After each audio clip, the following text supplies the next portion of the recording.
Welcome to the Deeper Into Movies podcast. My name is Stephen T. Hanley. I'm the founder and lead curator of Deeper Into Movies. We are a pop-up cinema based in London and New York. Today on the podcast, I am joined by actor, producer, and co-founder of Gummy Films, Pauline Chalamet. Pauline you may know from the Judd Apatow movie, The King of Staten Island, the HBO comedy series, The Sex Lives of College Girls. She is also in the Gummy-produced feature, What Doesn't Float, a strange anthology of New York tales. And yeah, she's producing loads of cool stuff with Gummy Films.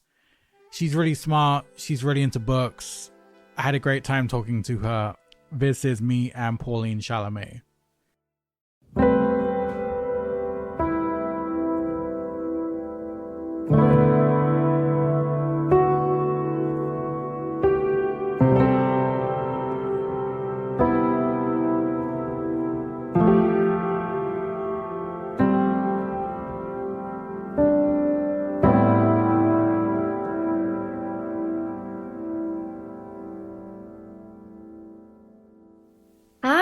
Hey, how are you?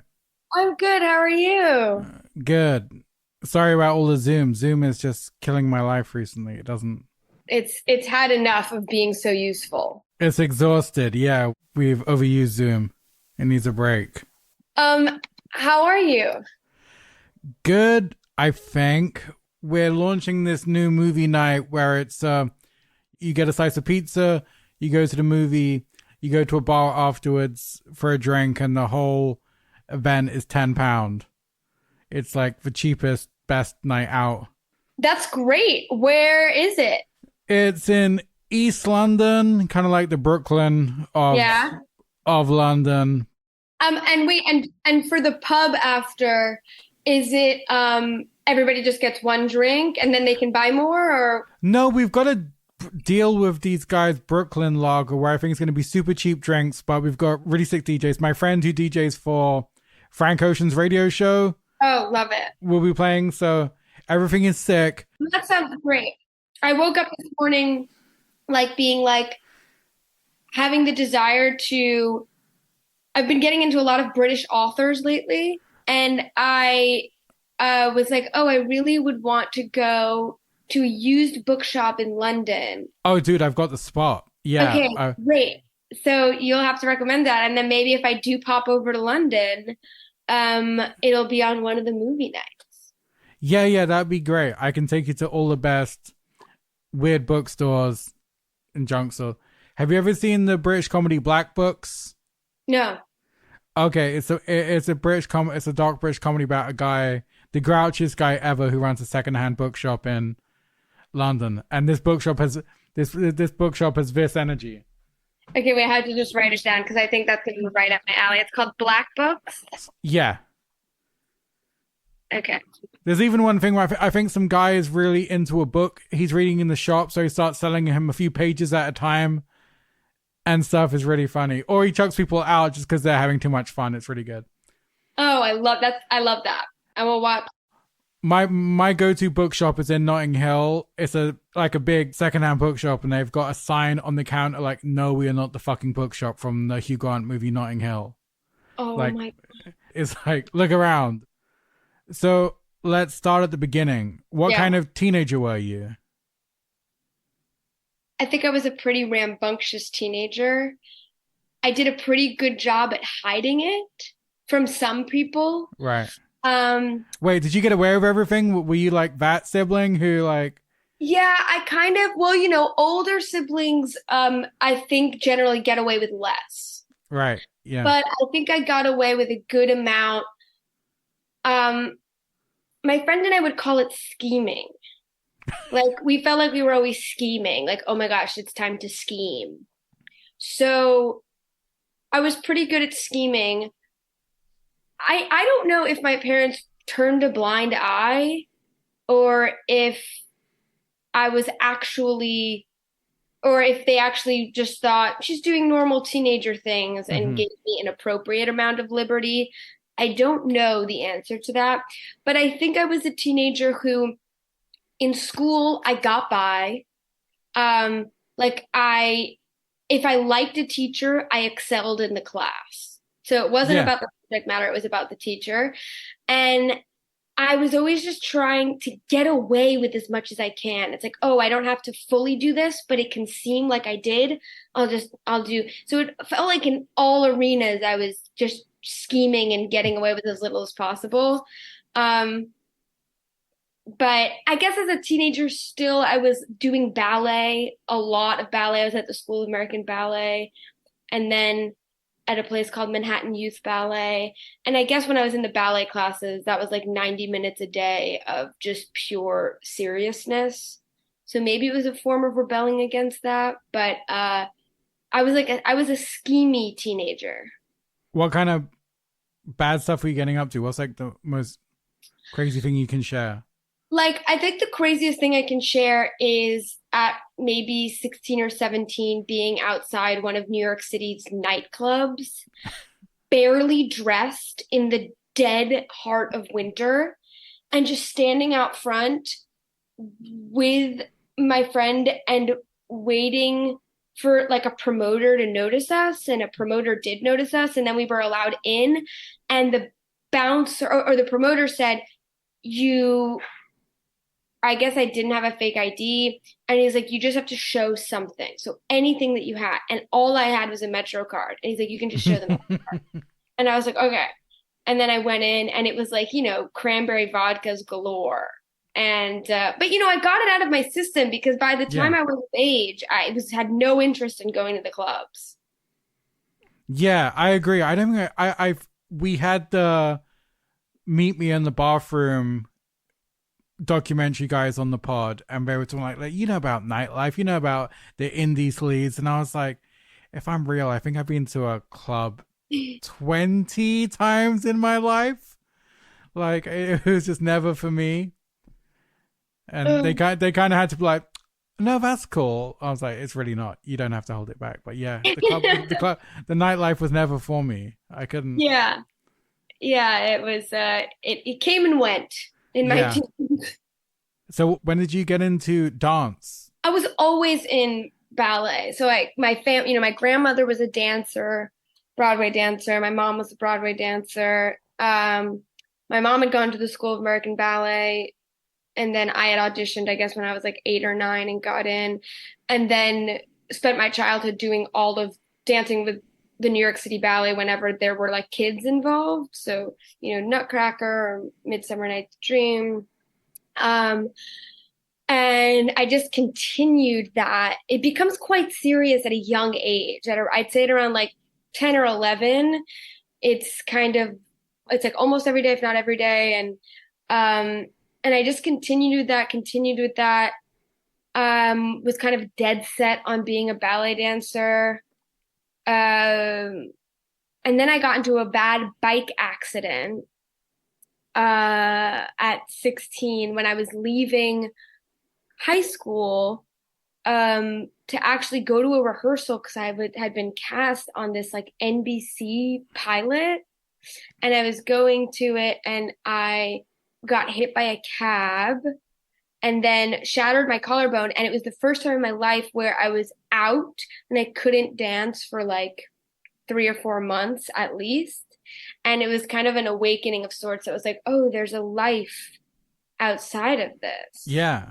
And kind of all the normal teenager things of going out, like hanging out after school or getting a snack with your friends after school, and all this were not something I grew up with. And I started to be able to do that. And I was like, I kind of like this too. So Yeah. that was the up and the down. I got hit by a car and broke my collarbone as a kid. No way. Yeah, I was crossing the lights at Christmas, and there was two kind of really frantic levels of traffic. So I thought, once if a light's red, I'm going to run and just go blast through both lanes. And just as I ran, the lights changed, and I got clipped by a wing mirror. And then felt, don't know what happened, fell down, got up, and I was like, I'm okay. And then my arm just went. Yeah, because it's a weird bone to break. You It's can't. They so can't weird. in a cast either. So No. it's super painful, and you're just like kind of in a sling, like Yes. walking like this, and it gets all swollen. It was like I don't know what it woke me up from, but it was like a wake up. How's about trying to get out of bed in the morning? That was the craziest part of my day. It took me like I had to sleep with like pillows up, and I was like lying back. Yes, it was so bad. My dad, bless him, was like, I'm going to install like a bath bar on the side of your wall so you can pull yourself up. And I'm like, I'm not 87, thank you, but I was just like, I should have got it. The pain was fucking unbelievable trying to. Do you have a titanium plate? No, it kind of set, but this arm still gets. I sound like grandpa. It gets cold in the winter, and it kind of. It's yeah, it's a little bit stiffer than the other one, but other than that, it's okay. Yeah, it's a longer arm. So I've recently got kind of obsessed with Bob Fosse, and I'm trying to work my way into musicals and song and dance. Love it. What are your bangers? What would be your starter pack for?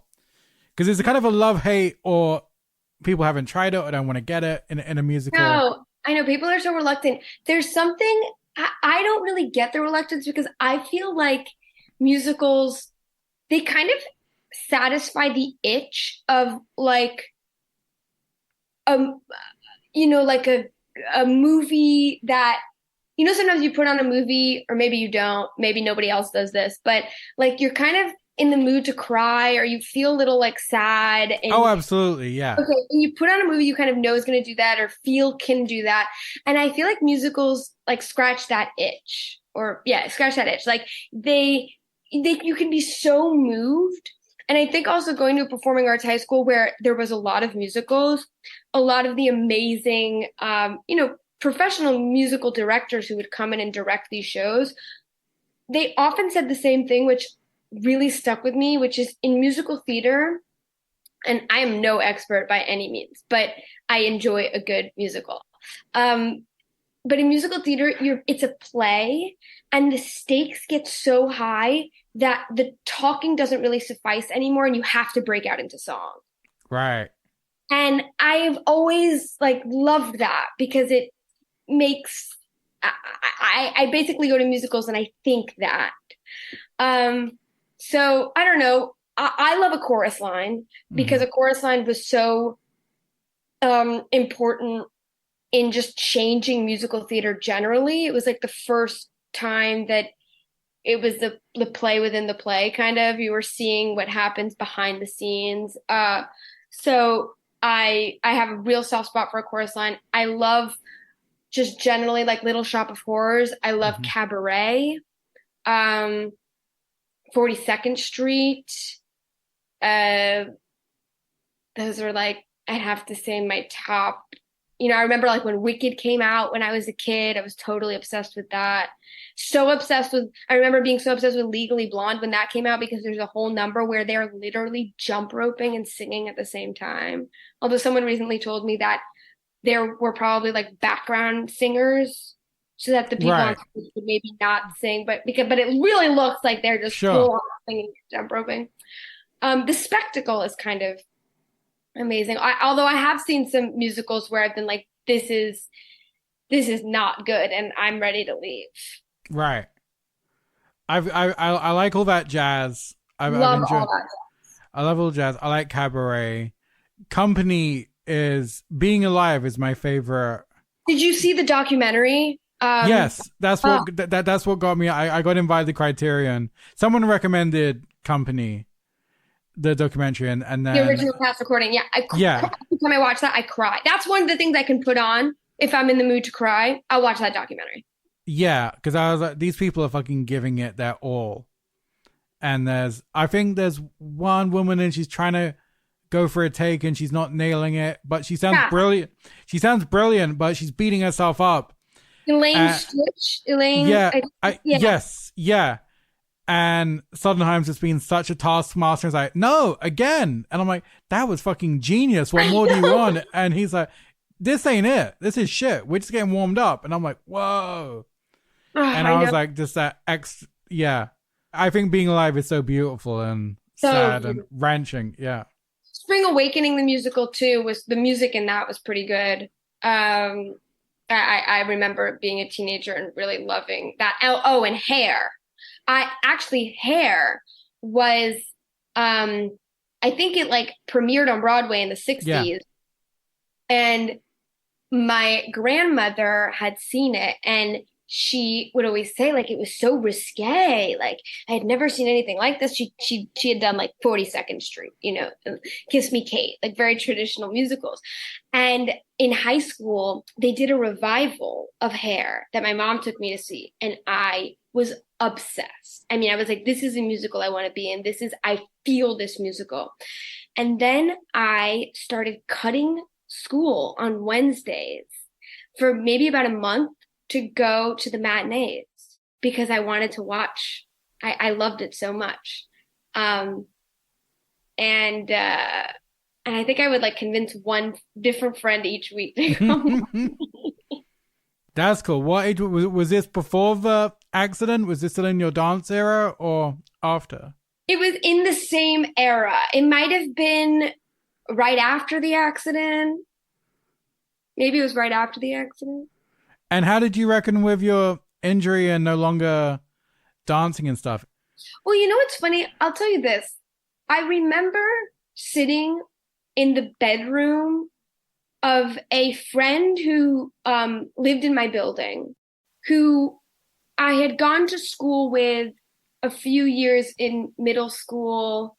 We were just at different like public schools. We never really went to school together, but we were building friends. And I remember one afternoon after school, I was in my building, but I went over to her house and I was sitting on her couch and we were kind of just chatting and gossiping about different friends and what was going on. And I remember having the thought, like, I've never done this. Whoa. I've never just after school hung out with someone and who doesn't go to my school, like really just a friend and chatted with them about what's going on in school or what the drama or the tea in today's lingo is. And I just remember that. And I don't know, I think I was so excited to have all this free time that in the moment I was really grateful for it. But I think also it was very stressful because my life had been so long defined by these rules. Mm-hmm. But then a door opened where it was like, oh my gosh, you don't have to do one thing. Maybe that's why today I'm kind of okay with doing multiple things, even though I feel like it's shaving years off my life. But like, yeah, I was like, oh, I can have time to do other things. And that was kind of the mindset I was in when I went to university. I was like, oh, I can do multiple things. So I think that followed me for a while. Maybe I've never really addressed what it did to me to be yeah. No, it's kind of weird. When you're young, you just bounce back so quickly. You don't get so... Now I wallow and, just go in an existential spiral about almost everything. But when you're looking back, when you're a kid, it's like, damn, that was fucked up. We move. And I just kind of bounce back. I kind of envy that in a little way, that I'm not just so full of existential dread every day over incidents and things that life throws at you, literally, and stuff. You said, I asked this because I'm obsessed with this also, you saw Liev Schreiber in Talk Radio, and you said that. Because I'm so obsessed with the movie Talk Radio and Eric Bogosian's performance, and basically Eric in general. I'm kind of a... I remember the feeling of sitting in the show and being like, I don't even know how old I was. I was either like preteen or teen. First of all, literally being turned on by this man and having like feelings awakening of like, wow, this guy is such a rebel. And look at him. And the laughing out loud. I'm obsessed with that performance. It lives free in my mind, and I'm so grateful for it. And I met Liev Schreiber once, and at like a you know, like a Hollywood mingling Mm. things, and I went up to him and I told him this, and he had the best response. He said, "This." He's like, "Thank you for saying this. I know what it's like to go up to someone who you admire and say something.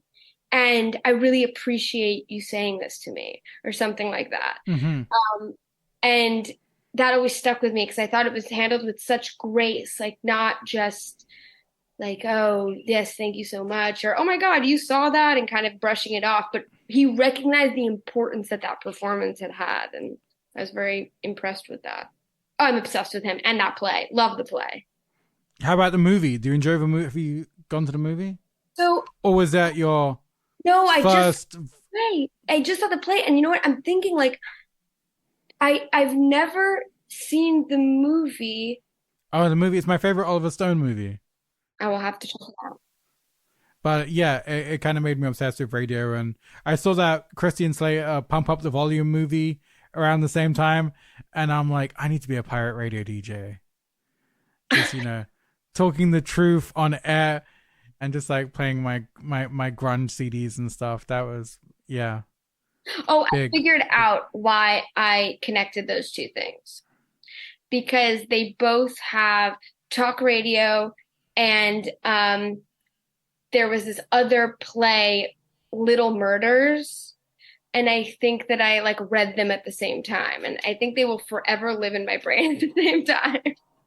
But talking, I will never. I mean, the play that I saw with Liev Schreiber was set in just one. It was just in the radio booth. Yeah. Did they have callers phoning in? Did you get like external voices? Yeah. Or? Yeah, they had callers phoning in, and then they would have, you know, like I can't remember if it's his assistant or the one who does the crazy monologue with sticking her hand in the garbage disposal. Yes. Yeah. I love that. I love that character. And she was a real person. There were like a few other real people, but I think a lot of them were called in, which was part of the beauty because you just saw his reaction. I just remember at one point him walking around with like a giant Nazi flag on the back. Like he had put it on like a... Whoa. And like... Yeah, he gets sent it in the mail, right? Exactly. And someone's like talking to him and he's just pacing back and forth with this thing. And I was like, what is going on? But it was so good. The play was so good. Yeah.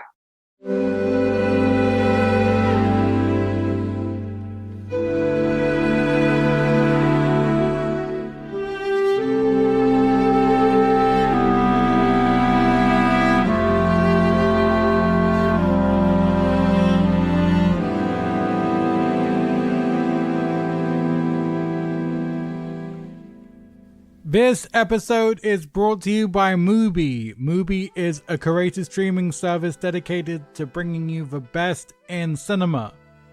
I've been a Mubi subscriber for years, and I want to give you guys 3 of my favorites from the UK Mubi platform. Okay, I'm gonna dig in. The Clash, Rude Boy. So I saw this back on VHS when I was at college in the 90s and video stores were still a thing, and my local video store, well, okay, I'll be real, I was a member of 4 video stores, but one of them had this deal of like 5 movies for £5 for 5 days. And to be honest, I do 10 for 5 days because I have no chill. But anyway, I rented Rude Boy, and it was great. It was weird. The Clash are playing themselves, but they've got an actor who's playing a version of himself, trying to get in with the Clash and join the tour and become a roadie.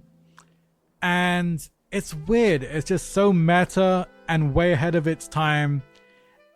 Second one is Two Lovers by James Gray, who made the films Ad Astra, We Own the Night, The Yards, Armageddon Time. Cool connection. Armageddon Time is also a Clash song. Seamless. But Two Lovers is probably my favorite.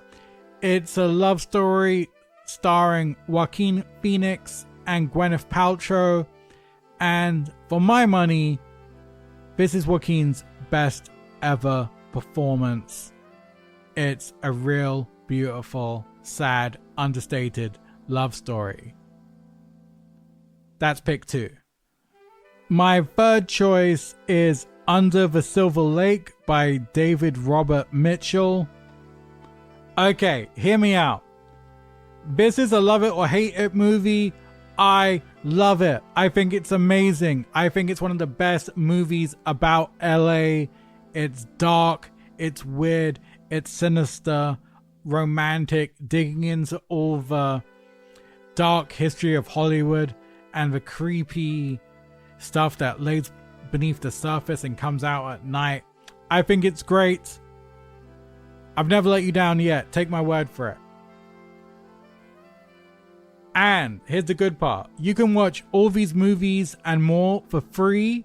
Just sign up to Mubi.com/deeperintomovies for 30 days of Mubi for free. Mubi.com/deeperintomovies.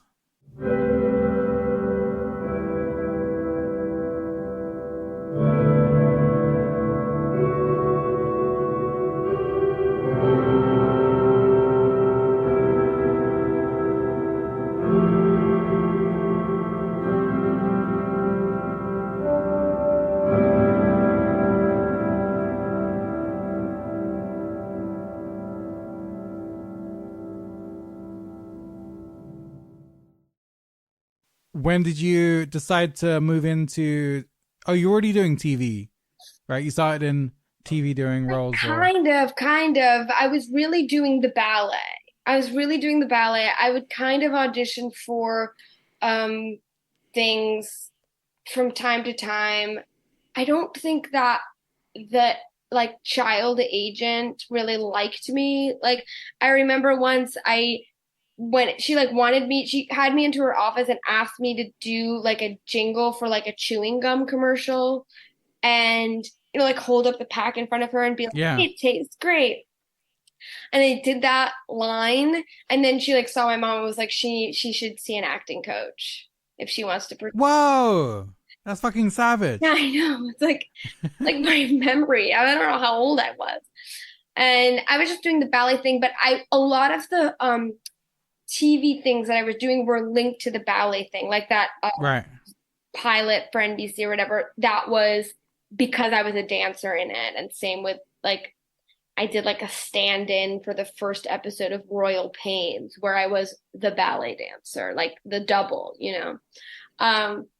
So I don't know. I think I really made the switch as I you know, in high school, I was a drama major at LaGuardia, which is a performing arts high school. And I really loved, I think I discovered what it was to love acting and theater the first time that I was on doing like a scene in the Black Box Theater, which was from Antigone. It was a scene between Ismene and Antigone, and I was playing Ismene. And that was the first moment where I was like, wow, this is very cool. This is very special. And then I think I just kind of was flowing down a river and I always came back to it though.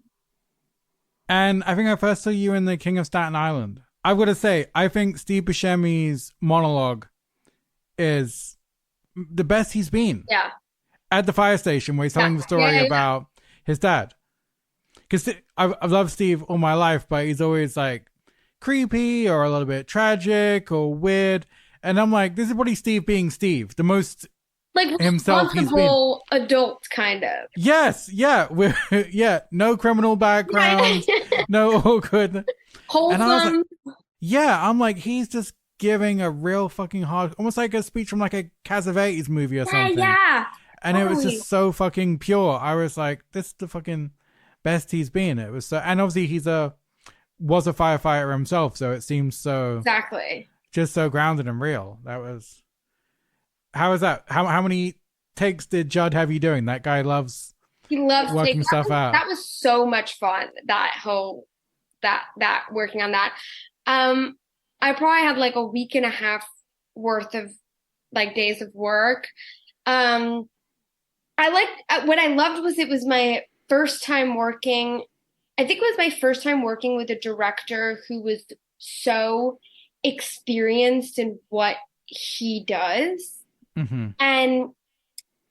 And he wouldn't cut the camera.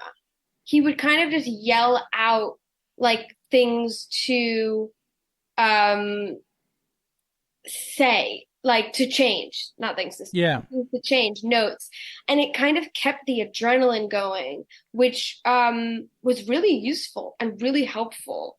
And it was my first time ever doing a dinner scene or a meal scene and what that was like with different camera setups. And I was just, Oh God, did you eat too much? I know that's always a rule that people always say don't fucking start chewing the steak because they'll bring you no, I think 15 I steaks. had been warned. I think I had been warned, and I would just like maybe eat like one piece of lettuce per take.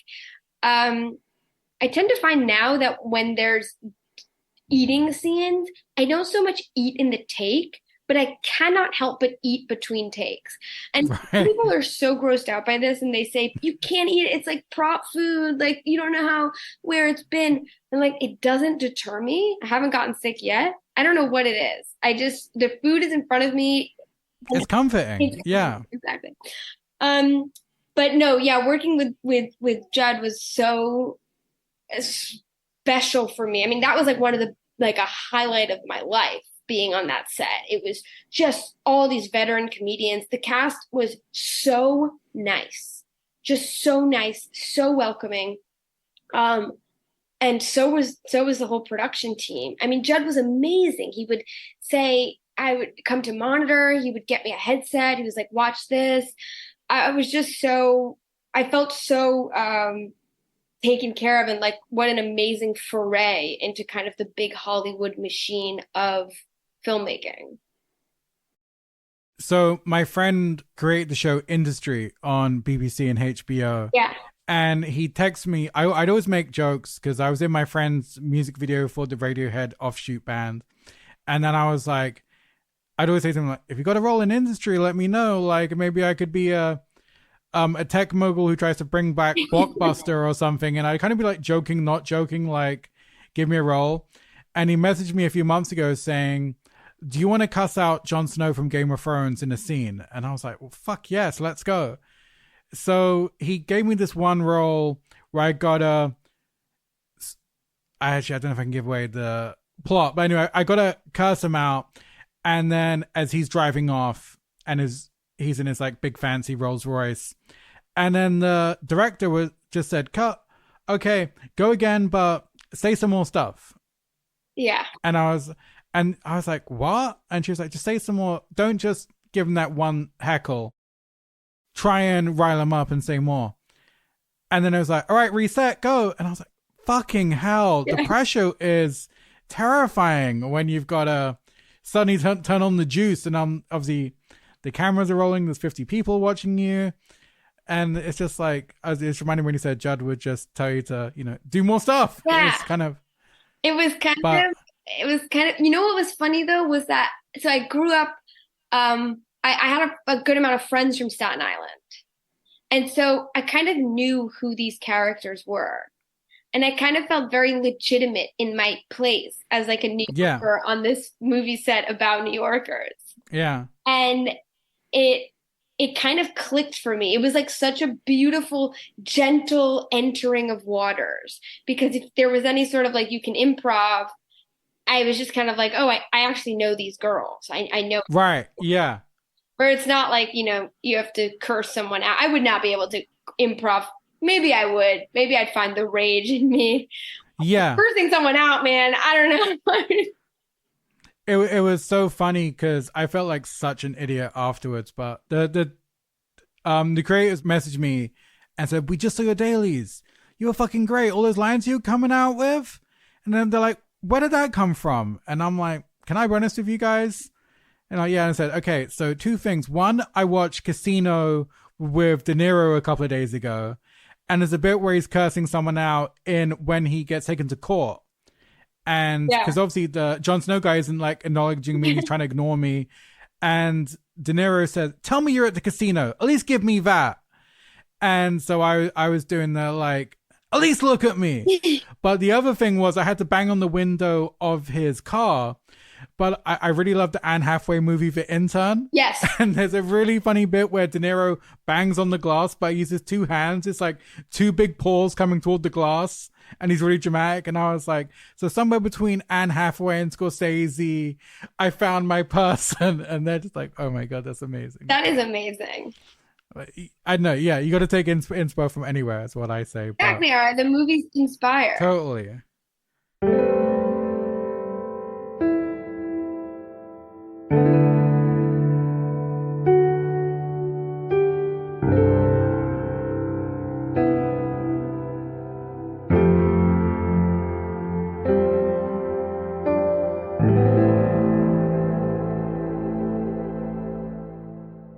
So let's talk about Gummy Films. Yeah. Because we screened Endless Sea on our last short film collection and our last showcase. And then we just screened Rachel's movie Lemon Tree, Lemon Tree. You guys are killing it. There's nothing but bangers coming out. Yeah, we're trying. I mean, I have to give so much credit to Rachel and Luca, who you know, kind of really do the nitty-gritty work of being on the ground in New York, producing all different kinds of things, because now we have offices and so there's an overhead. And it's just very interesting to collaborate with, I mean, Luca I've known a while, since I was like a teenager, maybe my late teens, like 19 or 20. But Rachel I just met on What Doesn't Float because she was friends with Luca. And it's been very interesting kind of growing in our collaboration. What kind of things do we want to continue to work on together? How can we push each other? And it's just in doing the work. It's just in making the work happen. So sometimes it's just as producing things. Sometimes it's, you know, like with Lemon Tree, Rachel directed and Luca and I produced, and kind of figuring out, you know, when we're working on an indie scale like this, you wear multiple hats all the time. And it's been a very interesting experience to continue to grow as collaborators and workers. It's, you know, it's an interesting setup we have because we kind of started more as a collective because we all want to do such similar things. It's not like a production company where, you know, like for instance, I'm an actor. It's not I'm an actor who started a production company. It's right. The three of us came to it and all came from different backgrounds and are now creating like an environment of where we can reunite our filmmaker friends and continue to kind of create things together. So the collective mentality still really sticks. It still kind of functions as a collective, which is interesting, and works well for us for the time being. So how did you start out and piece it together? What was your first project that you guys all came together on? It's interesting because we had all helped each other out on movies before. Like I know that Luca helped edit Rachel's thesis from BU. Luca had helped me. He had shot a scene in New York for a short film that I wrote and was in. That was mostly set in Paris, but then there was one scene in New York and he helped with that. So we had kind of collaborated together on other things. But then What Doesn't Float was an idea that literally came about because I was out to dinner with the writer Shauna Fitzgerald, and we were just talking, and then we were going to go get a drink. We were going to get a drink, and she was roommates with Luca, and we ran into Luca when we were going to get a drink, and he came and met us for a drink, and the three of us sat in a backyard on a patio of the bar, and Shauna had these ideas for vignettes, and Luca had really been wanting to get his hands into directing, and I Shauna had said, there's one of the stories I kind of have you in mind. And I was like, please, this is my dream, is to work on like with my friends and just make stuff. And I was kind of like, I'd be down to produce it, to kind of help things get the ball rolling. And Luca was like, I also have a friend, Rachel, who's a really good producer. So the four of us were kind of working on What Doesn't Float. And from there, Rachel, Luca, and I really had this hunger to continue to produce, and what other works can we make together. And that's really how it was born. It was born through What Doesn't Float. So I know normally people make LLCs for the movie. Like if you're supposed to make like What Doesn't Float has What Doesn't Float LLC, or like the company with it, but we didn't do that. We made What Doesn't Float, and we had Gummy LLC, which was the movie's company, but then grew into being something that also produced other works, but that kind of have this similar run and gun vibe to them. So how is it? You seem like you're kind of, in the coolest way, making up as you go along. I would think that's exactly what we're doing. That's exactly what I feel I'm doing. What's so great about working with Rachel and Luca is that I don't feel inhibited in any way. These are two people who can make stuff happen. I can go to them. I'd be like, I have an idea. And they're like, okay, let's do it. And I think the same goes for them. And that makes for a really juicy, creative environment, because we have no money. I mean, we would love to have like a benefactor, someone who could like help us. But really all the projects we're working on now is kind of, how can we raise money for this? How can we raise money for this? What can we use, right? Like whose house can we film in, or what shots can we steal here? And that's kind of how our brain is working. But the creativity comes with the restraints. And of course, so that's kind of how I feel that we're working right now. And also, doing as much commercial work as we can get, because that does help pay the bills. Of course, yeah. But that's so fun if it's also free and non-restrictive and stuff, and I find that's the most exciting. Yeah. How was it picking the stories? Were there multiple stories that were thrown in that you whittled down? No, I'd say that I think actually, if my memory serves me well, there were initially 6 vignettes and a 7th one was added. I might be like totally wrong about that, and maybe it was like we were thinking of adding an 8th vignette so that the runtime was a little longer, because it's a weird runtime for What Doesn't Float. It's like a little over an hour. But no, the stories were, I know that Shauna had like specific stories based on her lived experience.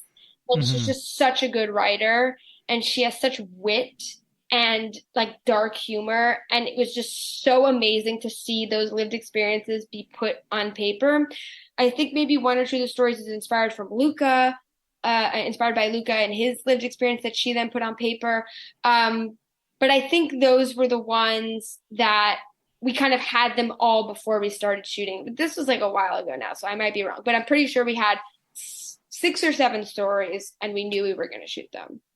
Yeah, I loved it. It felt like kind of Jarmusch episodic kind of feel. I mean, not like short, or like a big inspo. Yeah, and it's kind of funny. From the opening scene with the trolley full of cans. Yes. And I was like, this is going to be good. It's just such a strange opening. I kind of have a gut when you see like a really weird opening or a slow. I'm like, okay, this from the guy paddling down the river to the garbage. I'm like, okay, I'm in. Sold. This is going to be good. Oh, thanks. And you guys have the most goated double bill of cinematographers. I know. We're so lucky. I kind of realized I think to be an OG cinematographer, you need no Instagram or social media presence. None of those guys are off. I have to text them if I want to talk to them. They're off the grid. Yeah. Man, there's got to be something in that. Yeah. I should take a page from their book, maybe. Oh no, yeah, no. I need the social media validation. I can't live without endorphin. Fuck my art. I just need to feel loved and accepted. It's so cool. Yeah, they're so cool. I mean, Sean and Hunter are so cool. I feel very like do I sound like, how can I sound smart and nonchalant at the same time? That's a Yeah. feeling when being around them. Yeah, no, I'm super intimidated by Sean. I feel if he asks me what I've been watching recently, I'm like, don't say The Intern. Or say, no, it's a 7-hour Russian movie, bro. You got to see it on 8mm. It's the only way you can watch it. Yeah, But it's yeah, terrifying. Wait, but they're not. I should say for the record that they're not like at all film snobs or. This is all my I'm bringing all my own personal anxiety. It's your own anxiety. Yeah, nothing to do with yeah. And I've maybe Hunter's best work on Lemon Tree. It looks like a 70s Dennis Hopper movie. I know, it's incredible, and seeing him work on Lemon Tree was it was kind of what I dream of sometimes. What I love about this kind of independent filmmaking where the DP is carrying the camera and is literally on the fly while it's rolling film, so it's like you can't be like wasting time. Yeah, like, I have an idea, and Rachel's like, oh, okay, that's great, let's do that. And then Rachel's like, wait, do that again and do this. Like the communication flow was so impressive to watch, and his kind of talent is so raw. It's really, it's like energetic in a way. It's the Lemon Tree is beautifully shot, beautiful. And I think this is someone who really, embarrassingly on a movies podcast, I know nothing about cameras or film and all this, but when I watched Lemon Tree, I was like, this is beautiful. I could feel the story better because of the way it was shot, and that. Yeah, completely. Especially all the nighttime scenes in the back of a car and stuff are so beautiful and tender.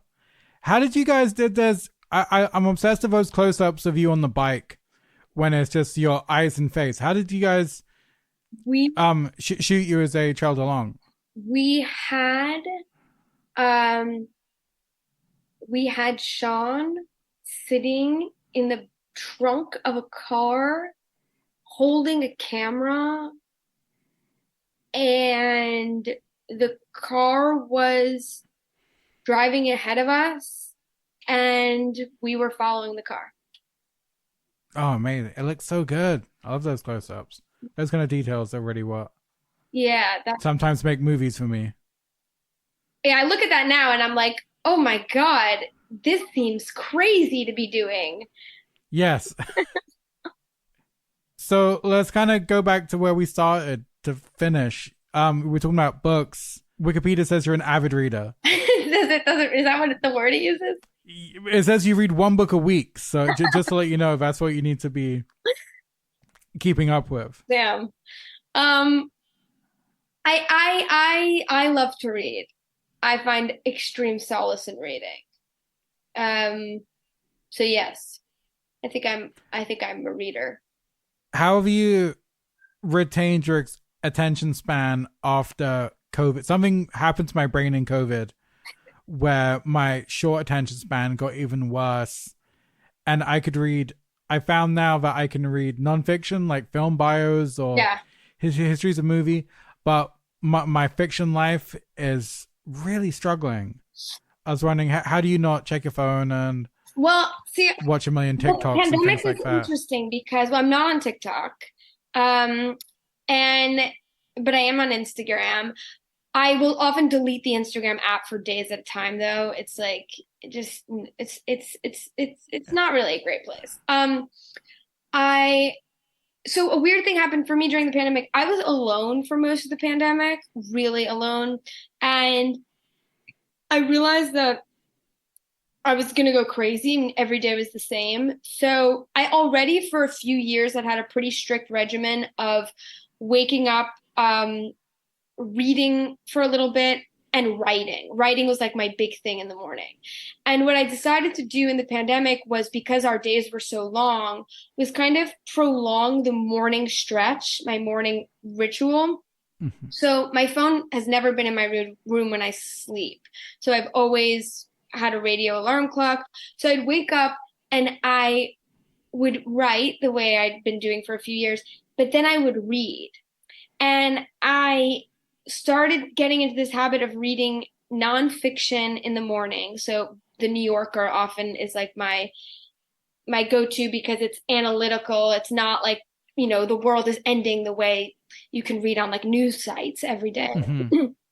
And I'd read that or any sort of nonfiction book that I was reading at the time.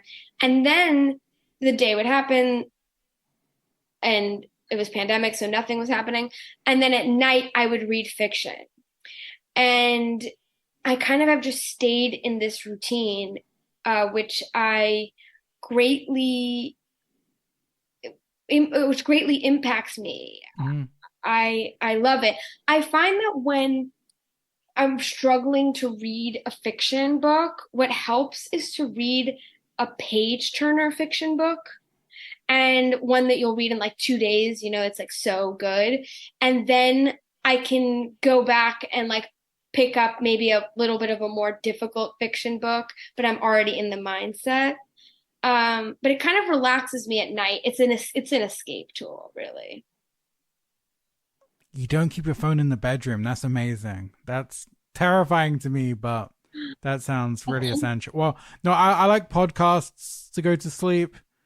I want to like a very mellow. It doesn't wake you up because like you fall asleep, but then you still. The only thing that gets really weird is when whatever is being discussed on the podcast somehow seeped into my dream brain, and this is the conversation in my dream. That's when it gets weird. This basically captures my entire personality. I'd never read the original Sex and the City book, but I love the show. Yeah. So I was listening to the Sex and the City audiobook, which ended, and then the giant Charles Manson biography that I had on my audio library. So I went from that to I was in a cult. I was taking acid. Yeah. I didn't get to the murders, but I was like, what the fuck? Oh my God, that's so. I was in New York having cocktails, and now I'm scheming to murder Sharon Tate. I was like, yeah. Oh my God. So, but I've said it now to stop after my book, not just dig into my weird audiobook history. So that makes it. Who are your go-to authors? Right now so Edith Wharton is definitely my go-to author, like that I can think of off the top of my head. I'm a big fan of Tolstoy as well. I love Virginia Woolf. I had never read any Mary Wollstonecraft, but she's kind of the mother of like female literature, I dare say. So I'm starting to get into her. There's this author named Jacqueline Rose, who's like I want to say a philosopher, like a feminist philosopher sociologist. I've gotten really into her recently. Those are kind of some of my top go-to authors. Like if I see a book of theirs on the shelf, I want to read it. Yeah, I'm very into, there's a book that I read a few years ago called The Right to Sex by Amya Srinivasan. I hope I'm saying her name right. And I'm very into, I do like feminist literature. I do like, I as part of morning reads with like the New Yorker, I do very much enjoy it helps shape the world for me. So, those are some names that just pop into my head as I answer that question. It was funny you say that. I remember being at a party with this literature professor who did like this super elegant kind of Susan Sontag. She had like the white streak in her hair, so reminded Susan Sontag. And she was like, "Who do you read?" And when anyone asked me that, I kind of freeze up, and I was like, and And I was just thinking of what I was reading recently, and I was like, well, I'm obsessed with Bryson Ellis. I love Philip Roth. I was reading some David Foster Wallace, and I was like, maybe some Bukowski. She's like, asshole man, I get it. And it's dismissed me, and I was like, wow.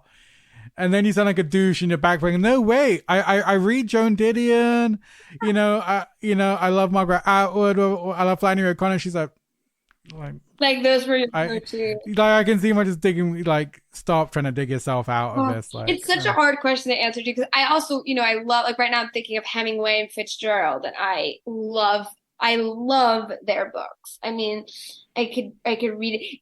Also, there's a book called The Dud Avocado by Elaine Dundee. That's like one of my favorite books of all time. But it is really hard when you like it, but it's what you like to read. I don't know. It's a hard question. It's, it's like I kind of need to.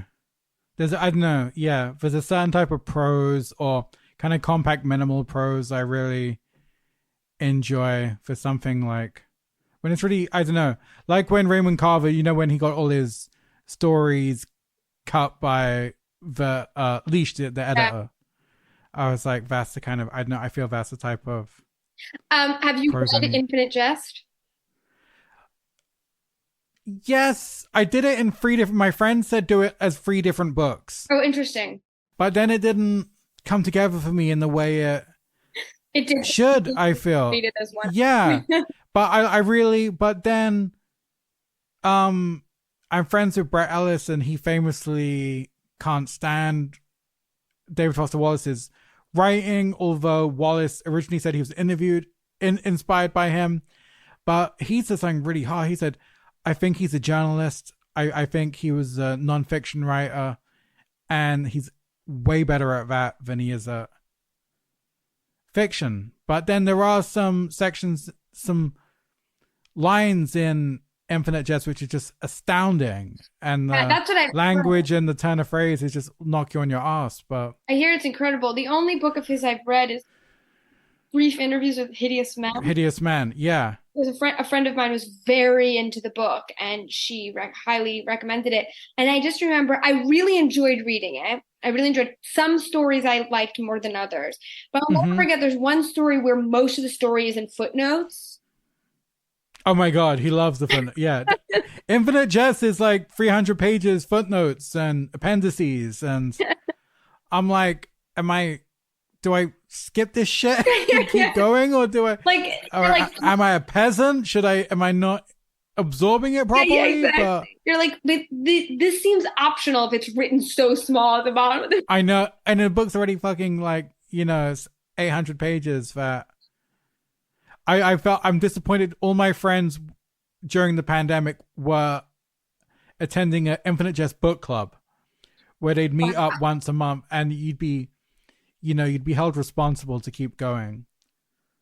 But then there was all these crazy, I remember reading when there's a bit of a backlash about him, and a lot of people were saying that this character he created for himself of, I've got the brain the size of a planet, but I eat Pop-Tarts and I just like trashy action movies and stuff. And I know there was like a famous thing where before a reading, he was saying, I get really nervous and I get a dry mouth. Wouldn't it be great if you could buy like a throat spray, which was like fake phlegm, so you can have some phlegm in your mouth? No, David, that's so crazy. You're eating a Pop-Tart.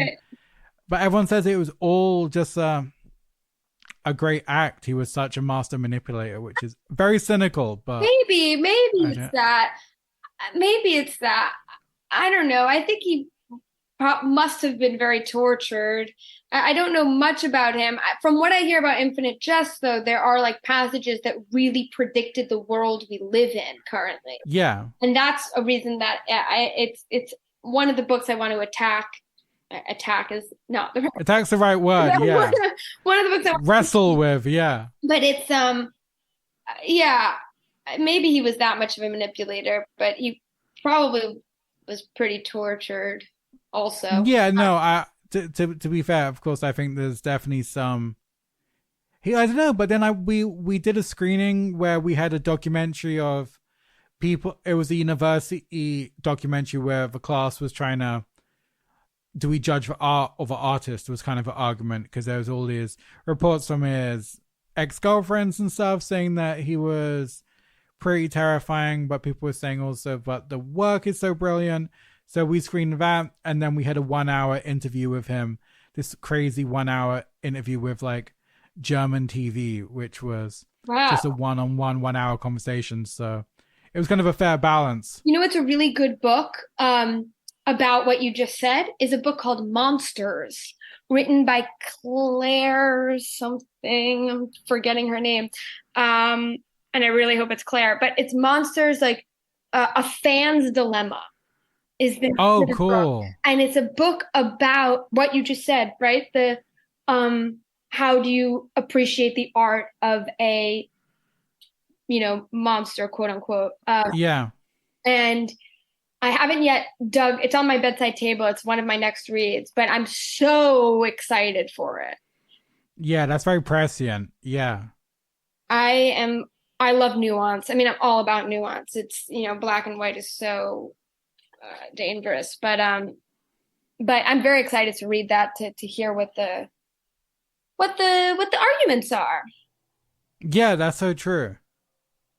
Okay, we should wrap up. Yeah. I could ramble for Yeah, ages. me too. What's next? What's next for Gummy? Is there anything? There are a few things in the works. I think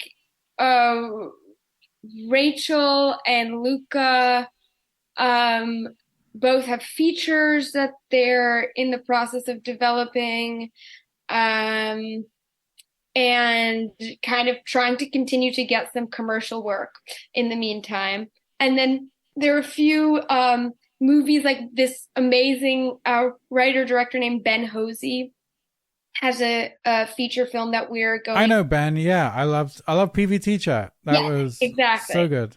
And so we're developing and producing his next movie, which I'm very, very excited about. And that's kind of, I think, our biggest project. Yeah. And what about that maniac Peter Vack? When is his movie coming out? Oh, that's right. Rachel Ormont. Funny you should ask, because I recently sent a message in the group chat and was like, where are we, Rachel Ormont? Right. When are we watching a cut of this? So I think it's getting there, though. That was what I was told. Finally, do you shop new or secondhand books? I'm always getting trolled that I have to buy the certain edition of the book. Oh my God. I don't pay attention to editions. Okay. Maybe that like totally annuls me as a avid reader. No, because as my girlfriend says, the words are the fucking same. Why are you spending £40 more on the I try to buy secondhand books as much as I can. I love the knowing that this book was somebody else's, and sometimes you find like things annotated, or you know, sometimes you'll get old library books or books. Oh, that's the best. Yeah, I love when it's like a letter or a weird note. I love, for older books, you know, I'm always trying to get secondhand. For newer books, I will go to the bookstore. But, you know, I don't order online ever, anything. Cool. So because I like making a trip out of the things that I need to get. And going to the bookstore is one of those special trips. Okay, that's a nice way to end on. I think I've already got some tools from this pod. Less phone, less Amazon orders. Yeah. Perfect. Okay, this has been such fun to talk to you. Yeah, so much fun. I'm so honored to be on your podcast. Oh wow, you know the previous guest? You know us? Oh my God, yes. And I'm not really a podcast person. Really? Yeah. Okay. That's even better. This is all staying in. Cool. Yeah, it's great. I'm very honored to be here. So this was very fun. Thanks. Keep up the amazing producing, acting, reading, not checking your phone, and all that. Thank you. Cool. Have a good day. Bye.